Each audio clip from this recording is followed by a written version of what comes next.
Turn around and you're a little girl. Turn around and you've grown. Turn around and somebody is here to tie the thali and make you his own. Then you will be his wife forever. You will follow him through life and into the unknown. Will he buy me earrings? Will he give me sweet mangoes? If he's in a mood, yes, otherwise no. Then I don't want to marry him. I will buy my own necklace. Be quiet. You will marry? Do as he tells you, don't groan.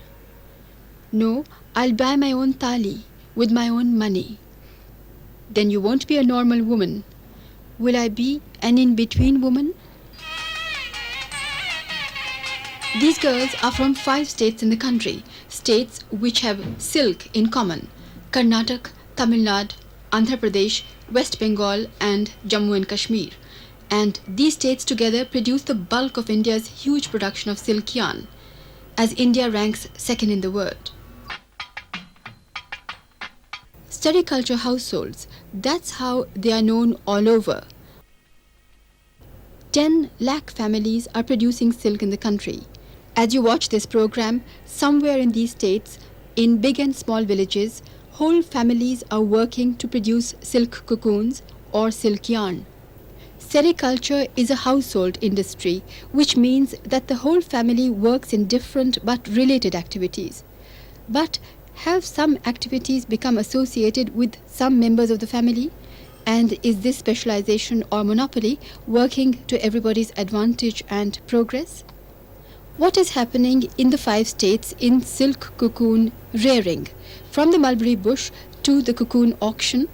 This is Sali's daughter. Sali is an agricultural laborer with 5 children. Her husband has been ill 15 years. They have half an acre only, and that's under mulberry bushes. I work 4 hours in the morning and 4 in the evening on silkworms. Another 4 to 5 hours in work at home or nearby.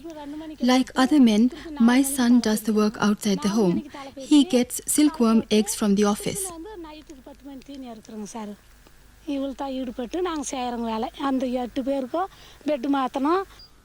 Sali's work mirrors life in the sericulture households, where women move continuously from silk to agriculture to housework. And on to the east to West Bengal, where the sun rises.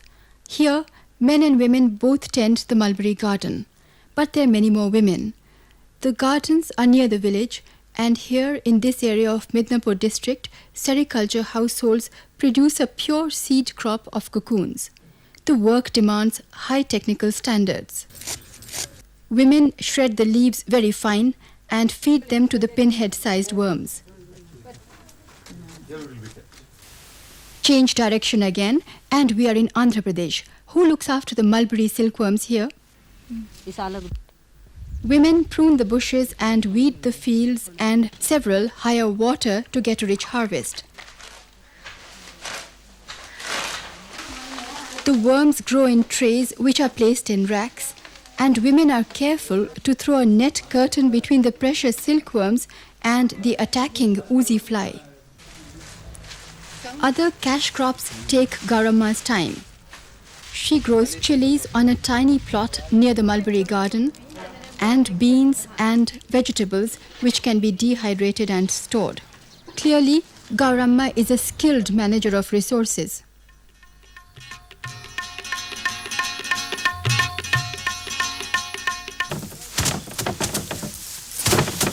With equal emphasis on saving and stretching household resources, women in West Bengal are processing paddy. Is there a lot of work? I wake up at 3 in the morning. Why so early? To cook rice for the children so that it's ready before they go to school. Then I chop leaves for the young worms. The whole day it is cook, chop, clean. Our journey takes us northwest to Jammu, which, along with the Kashmir Valley, is the country's main producer of the exclusive bivoltine silk. They use the leaves for only one crop. In the winter, the branches are bare, but there's weeding and tending to be done. There is a crisis in my life. I'm a widow and have 3 children. I have to do everything alone. I walk 4 hours a day to fetch leaves, buy food, wash the clothes. During the rains, either the children can stay indoors or the worms. The children have to sit in the rain. The roof leaks, so the worms get wet. We don't take the second crop because at that time there's too much water and too many insects. It's difficult to find leaves, and the cocoon is so small. We're often chased away by the military from open spaces where we go to pluck leaves from trees. Farmers in Jammu talk about other problems. I can't read or write, neither can he, but our children can. We should be given that instrument for knowing the temperature. What's it called? And government should give us plastic sheets to cover the trays with against dew and Sigri coal stove for the worms. Why should the government give? They say the government gives everything, that's why. If the government does not give it, then we'll buy it, but let's try the government first. In the south, sericulture is perennial as the coconut. Mulberry farms are small, half acre to 1.5 acres, and most farms here are irrigated. Farmers usually grow other crops besides mulberry. Income is stable and more or less predictable. But many women work on these farms as agricultural laborers. How are they doing? We have no land. My father is dead and I have to support my mother and 2 sisters. I wish I could raise worms myself because there's much more money in that. But even if I buy the leaves, where will I put the worms? The house is too small. And Sushila in Karnataka? My husband left me 5 months after marriage. A daughter was born later. I take any wage work, and sericulture work is one of them. I don't complain. It is my fate. I must live on for my daughter's sake, even if I don't want to. But life is looking up for some. In Karnataka's Mysore district, Kalamma's husband calls her Dr. Amma because she insists on cleanliness, is very organized and does everything herself.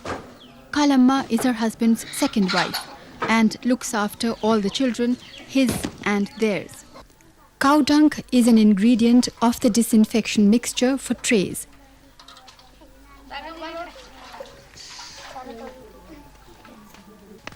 So is formalin. And the mixture is ready.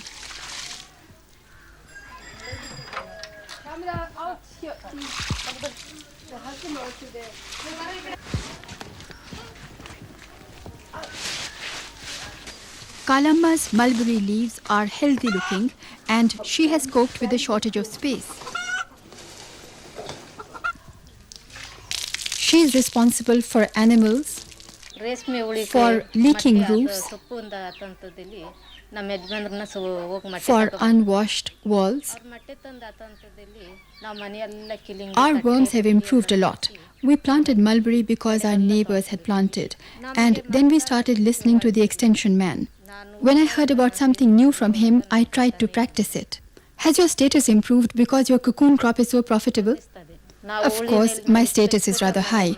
I work very hard, but people think I have some magic in my hands. Who do you prefer, male or female extension workers? Female extension workers would be better because my husband will not feel uneasy and suspicious then. And in Tamil Nadu, what does a group of women sericulturists think of male or female extension workers? We have absolutely no problem with male extension people. They are men from our villages. Anyhow, women workers don't come here. And in West Bengal, does the male extension worker talk to you? No, he does not talk to me. He talks to my husband. And what about you? Does the extension worker give you information? No.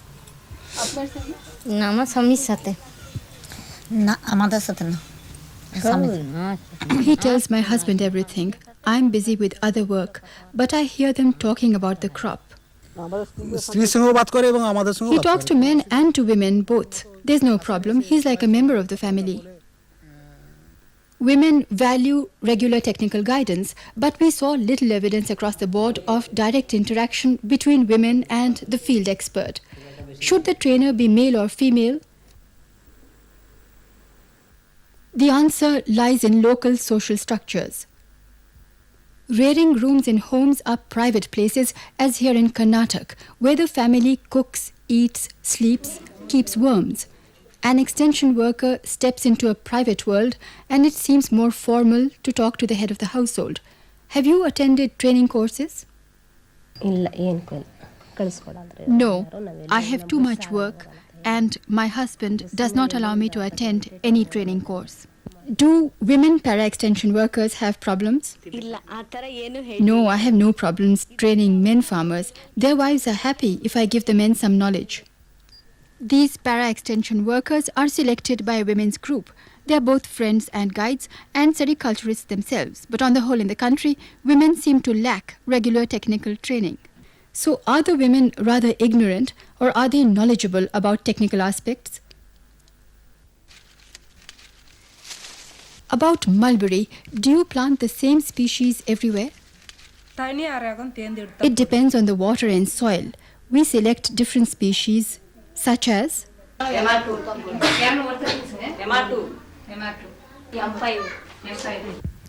many DFLs do you rear? Our garden of 2.5 bighas has enough leaf for 100 DFLs only. If we have 500 DFLs, it gives 1.5 quintals of cocoons. In Andhra Pradesh, Ashwatthama knows that her mulberry crop depends on water and that the water is sinking, but she rents the water, so she is not worried. Despite the uneven training, clearly women's technical knowledge is quite remarkable and reveals the potential for training them about the most delicate and complicated procedures, using the network of technical service centers and chalky rearing centers, but believing most of all in the women's keen intelligence. Women work endlessly in agriculture, sericulture, up and down, non-stop. What motivates them? Amma in Andhra Pradesh. I have to get this daughter married and this crop will give us the money. Preetwanti in Jammu. I have 3 sons and 7 daughters.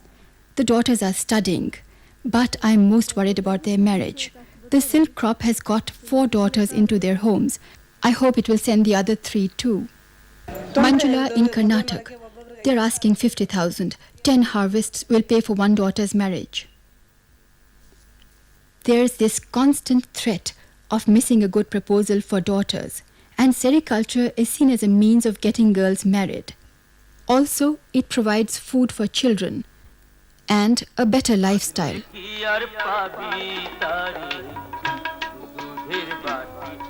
Do the women know how much the family earns in every crop of sericulture? First crop, we got 2,000 rupees. Before that, it was 1,600. It was 3,000 last time, and if there's no disease, it will be 5,000 this time. It's transparent. In every state, each woman has found out exactly how much each crop has brought the family. But these women who work 18 hours a day, do they handle the income? Who goes to sell the cocoons? Here we are in the Kanakpura cocoon market in Karnataka.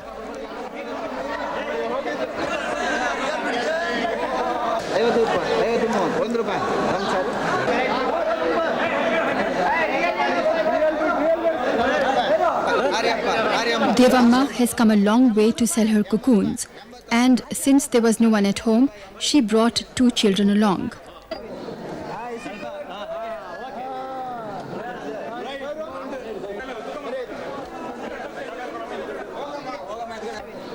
Finally, the deal is struck, and she just manages to see the payment. But government's efforts have made some difference, and women rearers can often sell and sign without undue problems.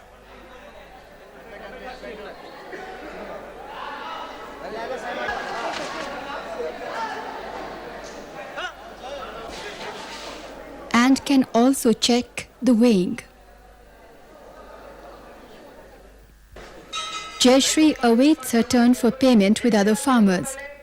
And then, when her name is called out, she collects a token. Her husband joins her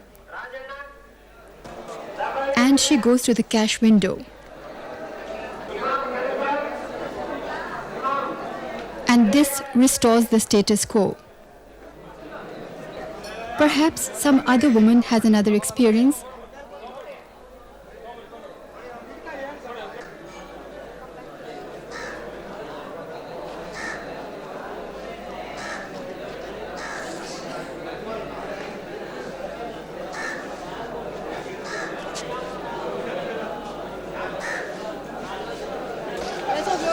And the story is repeated. And in Tamil Nadu, the last time I took the cocoons myself to the market because other women were going. When I came back, my husband said that I should have waited for him. Why did I go without him? Perhaps we'll find a difference in Andhra Pradesh. I take money from my husband whenever I need it. He keeps it. But in the Udhampur cocoon market in Jammu, men and women both come to sell, although women are in a minority. Women have their cocoons weighed and graded.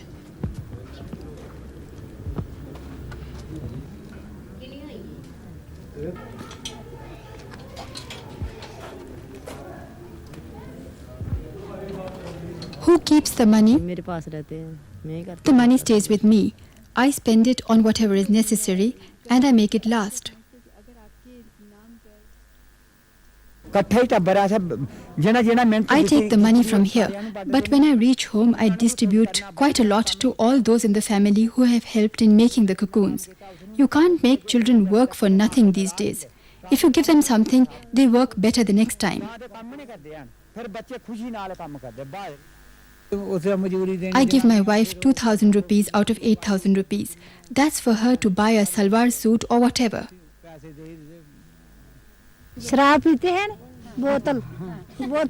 He drinks whiskey with the money and then he gets drunk and the money falls out of his pocket. And then I pick up the money and when he asks for it, I give him only a part of it and tell him I've spent the rest. In West Bengal, we find that cocoon buyers from Malda come to the doorstep.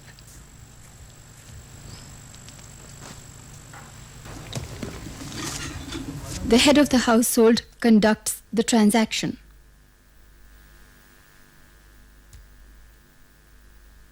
What do you do if you need some money? I ask my husband or my mother-in-law for the money. I try to ask soon after the crop is sold. Sometimes he gives it, at other times he says, I have to wait. Whatever I want, he will give. It's a matter of asking only. Everybody in the family helps in cocoon rearing. The money belongs to my husband's whole family. If I ask for my earnings, it will create ill will. You should not be asking such questions. What happens to the money? Who uses it? No, it is being kept with the men and it is being utilized by the men. So, District Officer, why do you think this is so? Women do all the physical work and men keep all the money? This is what happened in our society. Society has got used to this. But have women been able to save anything? We ask in Jammu. I've been working as a sericulturist for 20 years, but I have not saved anything. Expenses are so high, it's not possible. In Andhra Pradesh, does a woman sericulturist collect some capital? No, in fact, we took a 10,000 rupee loan for the house. We are still repaying it. Perhaps in Tamil Nadu, women sericulturists have been able to put something by for a rainy day. No, it's just enough for us to eat better and send our children to school and buy clothes. There's no saving. I have saved from the cocoon sales and it's in my custody. But I have not told my wife because women tell everything to everybody. So I've kept it a secret from her.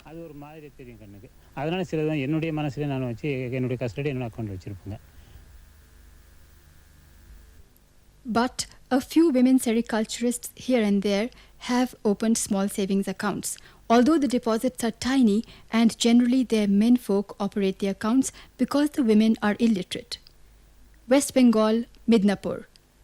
Is there money in the bank? 4,000 মতন আছে ব্যাংকে। There's 4,000 rupees in the bank. Not in my name, but in my husband's. Do you have any money of your own? না আমার আলাদা কিছু নেই, No, not at all. আমার কাছে থাকেনি পয়সা Nothing. না Perhaps you have 10 or 20 rupees? না Are women totally content with this situation, or is there another side to the story? আছে আমার রাখছি, আমার হয়তো আছে সেটা গোপনীয় হবে, আমার স্বামীকেও হয়তো আমি I জানতে দেই। have some money of my own, some saving, but it's a secret from my family. Even my husband does not know. Somebody raises 1 or 2 goats for me on a shared basis. And when I get that money, I lend it to persons from other villages at 10% interest per month. That's how I make a little money for myself. আর ছাগল চাষে কি আছে, আর ছাগল চাষ করলে তো না হলে পয়সা কোথা পাবো? These skilled and unpaid full-time sericulture workers double up in laughter as their side business is revealed. But there's nervousness in the air, a telling comment on their need for income and on a society which does not approve of women's income. Is this right or wrong? Let's take the step to silk yarn reeling for answers. Reeling on country charkhas where cocoons are cooked and reeled together have a reeler and turner. About 5 lakh women and girls are reelers, daily wage earners or reeler entrepreneurs. Cottage-based units have power-run bigger reeling machines with separate cooking units where girls and some boys cook and keep replenishing the reelers. And there are filetures which are completely mechanized. What does reeling give the girls and take from them? Who is the main income earner in the family? I am. I used to study in class 8 but gave it up after getting this job at 15 rupees a day. Instead of earning wages, why don't you start your own unit? You need money to start your own unit. We are not well off. I won't make it.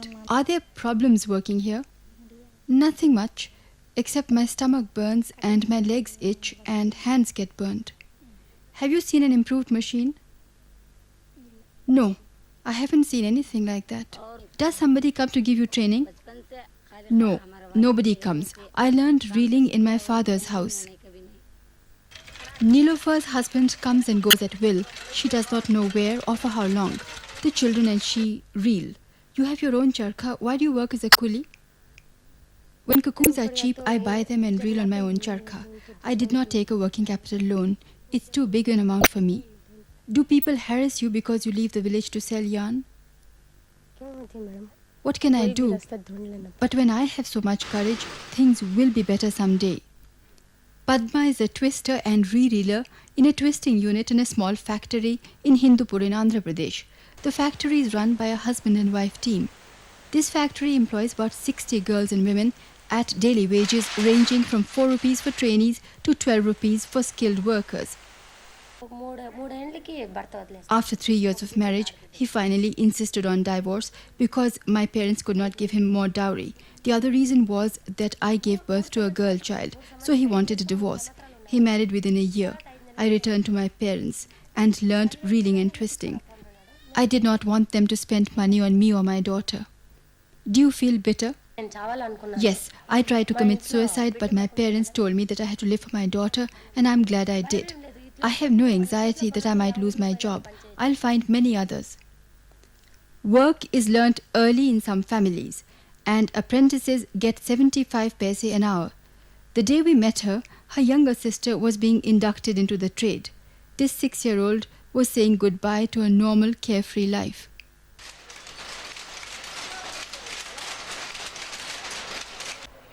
Do you want to go to school? Do you like work? If you had to choose between work and school, what would you prefer? Work. Just like that. If I send them to school, what will they eat? And girls are not serious about school. That's why they work. We live from day to day, just work and eat and sleep. We have not saved a rupee. Don't know what will happen tomorrow. We are happy to be alive today.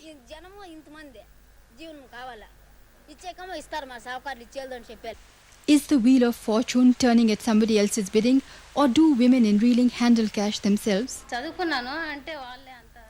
My husband maintains the accounts. It's a man's job to handle money. शौहर के हाथ में रहता है। My husband sells the yarn and he keeps the money. If I need something, I must request a boy in the family to request him to give it to me. So the money in reeling is also under the control of the men of the household. We step into the silk exchange in Bangalore, where silk yarn is sold to traders and weavers. This is India's largest auction house for silk, and crores worth of yarn is bought and sold every week. But we see only men, and not a single woman is present, either to sell or buy yarn. But lakhs of women have reeled these hanks. पैसा ज़्यादातर मर्दों के हाथ में होता है. Money is in the hands of men because the entire business side is in their hands. They buy raw material, pay wages to workers, arrange for the sale of silk yarn, and supervise everything. औरत क्या भी नहीं करता, पकाता खाना The woman does nothing, only cooks and eats. औरत के हाथ से काम नहीं कराता ज़्यादा. We don't make women work too much. They do only light work. The rest of the work is done by men. ये ट्रेडिंग जो है सिर्फ आदमियों के लिए ही. Only men are fitted to be in trading. Women can't survive here. For instance, we carry our own loads of 35 to 40 kgs if there's no coolie. In a moment you have to decide if you want to bid for hanks worth 70 to 80,000. You must be able to judge things in a second. Only smart persons can survive here. Do you think a woman should have control over money? घर के मर्द लोग उसके ऊपर अधिकार दिए तो रख सकती है. Only if the men in her family allow her, then she can control the money, otherwise not. If a woman is a widow or deserted and there's no man in the family, then she can go to these markets. Otherwise, normal women must not go. It's almost predetermined who will participate in functions which are in the marketplace where business is transacted. Does the government support this gender monopoly? We really can't compel people, and that is not the approach. I mean, it will only be counterproductive. In fact, we have heard in some places that men do resent the message being conveyed through extension staff that women have a right to at least a part of the income which they earn through sericulture. And though we are not against a certain amount of turbulence within the family, we would not like that to be the main contribution. The income belongs to the family, so we can only do it with the consent of the family, including the men and the women. We can carry the message that women have to be recognized for what they contribute and they have a rightful place in the economics of the family. But I think there again a great deal has to be achieved only through persuasion. Persuasion is a comfortable but rather weak word when it comes to transfer of income from men to women and transfer of land from men to women. Policy for sericulture development must also state that recognizing women's contribution to this sector and ensuring payment for the work done by them is a priority. We would very much like to see that women get more and more of the share of the income. And we have certain programs in cooperation with state departments which help them to achieve this to the limited extent that a single sector can achieve such an objective in what is an ingrained social habit. For any such structural change, the cooperation, no, not merely the cooperation, the alliance of men is essential. Establishing an alliance with men to build in women's authority in all structures of society and at the same time making women economically sound are general goals which the government states often. But these are theoretical and precarious goals unless backed up by political will and finance. That's credit, not only for mulberry but also for reeling.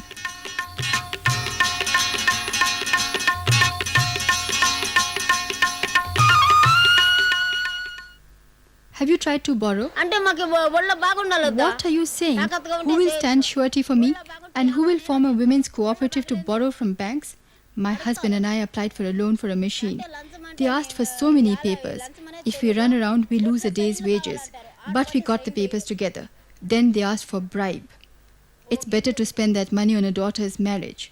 We have no security but our labor. I know that we can repay, but the banks don't believe us. ఇంతవరకు ఏం ఆలోచించలేదు. I had thought I would buy some property and some equipment, so I applied to the bank. They are so bureaucratic. Sign here, sign there, get recommendations, get a guarantor. Who will stand guarantee for me? Then they wanted a bribe. I gave up. మా ఇంట్లో కూడా కష్టమే. I'm afraid the entire scenario of credit is very disturbing, and we have a great deal of difficulty in getting any kind of credit at all to flow to sericultural sector, because bankers are so used to subsidies, they're used to pressures from district administration, whereas we emphasize the economic benefit of sericulture. The Reserve Bank of India has instructed banks to lend to the sericulture sector without security up to 10,000 rupees. But They are aware that bankers are insisting on security, are not giving the kind of support which sericulture deserves. some bankers are sympathetic. But do poorest women deserve to go without credit, which they need for gardens, equipment and working capital? Without these productive assets, their status quo will remain frozen. And land and their own investable capital are the two major assets which can make a breakthrough in their favor. What is the situation about land ownership at the ground level in the country? Should land be in your name or your husband's? मेरा नाम ही होना चाहिए, किसी का वाला नाम ही होना चाहिए. Some land should be on my name, some on his name. Suppose he turns me out tomorrow and marries another woman. What will happen to my children and me? If I have land, I can continue with sericulture, and I can pass on the land to my son. At the moment, as things stand, there's no guarantee what he will do. Do you have land in your name? எங்க பேர்ல இல்லைங்க. 1 acre. இல்லைங்க எங்க பேர்ல. இல்லைங்க. இல்லைங்க. இல்லைங்க. இல்லைங்க. இல்லைங்க. என் பேர்ல 6 acre. Half acre. Mulberry Gardens are in the name of us 8 brothers. Any land on the wife's name? No, no land. ಹೆಂಡತಿ ಹೆಸರಿಗೆ ನಮ್ಮಲ್ಲಿ ಯಾರು ಮಾಡಲ್ಲ. ಹೆಂಡತಿ ಹೆಸರಿಗೆ ಮಾಡಿದ್ರೆ Once a woman gets married, she cannot own any land. It is not the tradition in our society. ಅದು ಹಳ್ಳಿನ ಹೆಸರಿಗೆ ಬರೆಯಲ್ಲ, ಮಗಳ ಹೆಸರಿಗೆ.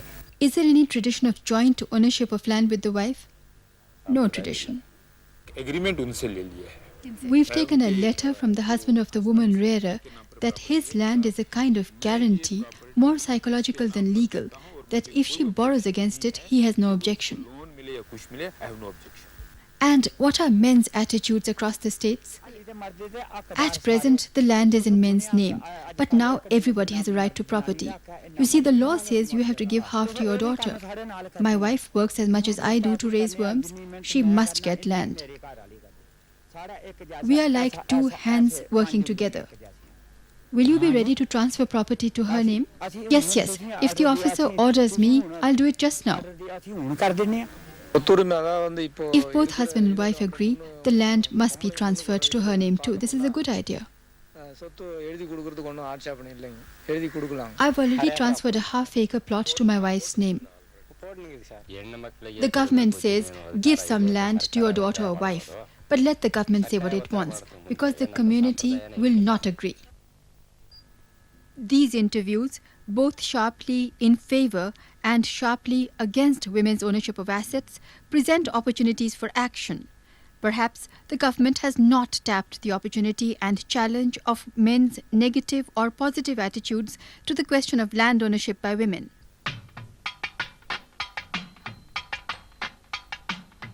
Women sericulturists are self-effacing workers. Besides money, who controls the other key decisions? My brother decided that I should plant mulberry. He and my husband decide how much to spend and what to do about water and fertilizers. Mulberry was my husband's decision. Who decides about the number of eggs in each crop? My husband. This is a stubborn social system, and it's difficult to drive a wedge in the social order.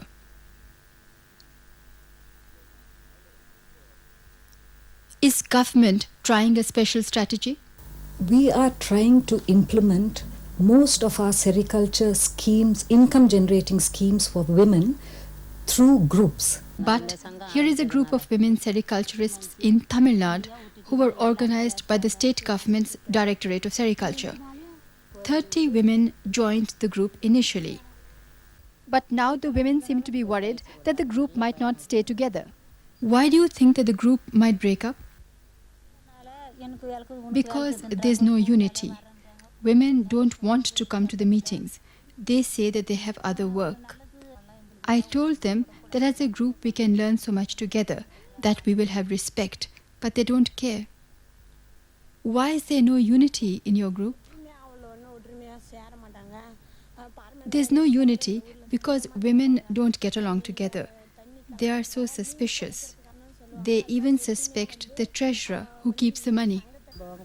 Although we've had problems, but we've gained a lot by being a group and going to the next town. The village respects us now. Would it have been better if the group were organized around some other issues such as dowry? We were never organized around dowry. Do the organizers regard this as a successful group? I feel this group is still very much in the primary stages. It has to develop a lot more. Why has its progress been so slow? Maybe because they haven't tried out any such activity before as a group coming together. As a sericulture group, anyway they are getting benefits in sericulture. They are rarers. So there's this real need. I feel that is not there in this group. A group might take deeper root if the original reason for coming together is crucial to their lives. For instance, some of the issue which really affects their everyday life. If there's a need for money, credit management, say. But where the women are truly needy, there is a much greater chance that the group will function for mutual support, as in Vanayambadi, also in Tamil Nadu. We have given them only minimum support. The rest, they have come. If we have gone 50%, they've come the rest of the 50% and got things done. It's the group that's managing. They must have a strong reason to stay united for any group to succeed. We have varieties of groups like who have started registering just to start sericulture activities. And do those succeed? They may, but there are other groups, informal groups registered under some strong non-government organizations which are in the field for years now and who have got some kind of a common cause. Sericulture is a common cause because it reflects the common condition of women in all family-based cash crops. It shows up 4 basic questions, and government has not quite answered them so far. Should all persons who help in sericulture or any other cash crop not receive a share of the earnings? Should every person in such household enterprises not have a share of the productive assets and liquid capital? Should technology not be transferred equally and therefore in a targeted manner to each worker? Should women advance sericulture, or should sericulture lead to women's advancement? These girls are tomorrow's sericulturists. They want an answer.